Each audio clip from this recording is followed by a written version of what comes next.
Toute la musique que j'aime. Elle vient de là, elle vient du blues, chantait Johnny Hallyday. Moi, j'écris la musique que j'aime entendre, et j'ignore d'où elle vient. Alors j'écris les notes. Et les travaille. Ça part souvent d'une émotion, qui met le système en branle. Si un public aime, alors on a fait un partage d'émotions. Pour moi, faire de la musique, c'est créer, innover, puisqu'on a tout de même reçu une formation musicale assez complète. J'ai étudié le violoncelle avec des maîtres sans passer par le conservatoire, le piano aussi, avec un musicien de jazz professionnel.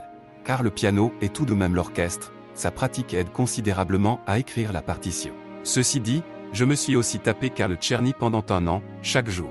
Bon, la guitare aussi, mais relax. En fait, l'élève rebelle que j'étais trouvait les règles harmoniques trop strictes, le contrepoint est lié à ça, ce que j'arrangeais était donc pas toujours confort. Bien que ça sonnait plutôt bien à mes oreilles. Il fallait aussi harmoniser des basses en polyphonie et enchaîner les accords verticaux et il y avait des règles à respecter, des défendus, sinon gare. Rompez. La verticalité est récurrente. Ok.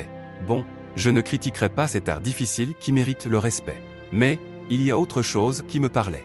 Et c'est cette voix que j'ai gardée en moi. Allez savoir pourquoi. Sans Internet, et les nouvelles technologies, ces notes resteraient muettes sur une partition. C'est un ouvrage, on bâtit un pont et même des ponts, en se remettant chaque fois en question. C'est un challenge permanent. On a une boîte de couleurs et on joue avec. Pour peindre des notes, on les sculpte et on donne des images. On fait aussi beaucoup d'improvisation. Bref, on est dans la recherche permanente, jamais content du résultat.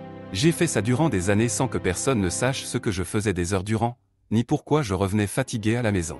J'ai sorti mes vieux cartons il y a pas longtemps. Nous, que l'on soit connu ou pas, on le fait pour sortir tout ce qu'on a dans les tripes, certains ont des latences qu'ils doivent actualiser. Bref, selon moi, la musique doit parler, raconter une histoire, faire naître des images, susciter de belles émotions. À la condition d'avoir appris la musique, car c'est aussi une écriture.